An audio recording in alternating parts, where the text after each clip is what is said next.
Hello everyone and welcome back to another video from Apps Academy. In this video, I'm going to show you how to enable Hangouts on your Gmail account.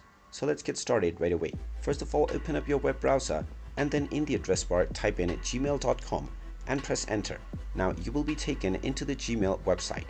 If you haven't already logged into your account, click on the sign in button that you see at the home page and then use your Google account credentials. After logging in, you will be taken into your inbox.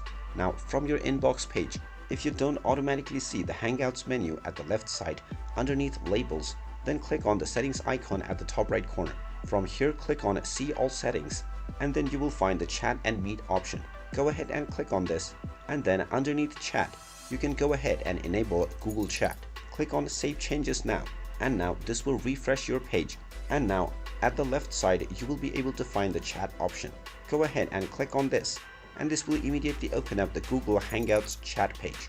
You can click on start a chat to immediately start a chat with any of your contacts.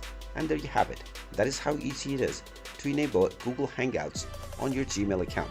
If you find this video helpful, make sure you hit that like button and subscribe to our channel if you haven't done so already. Also ring that notification bell to never miss another update from us. Thank you for watching and I will see you again in the next video.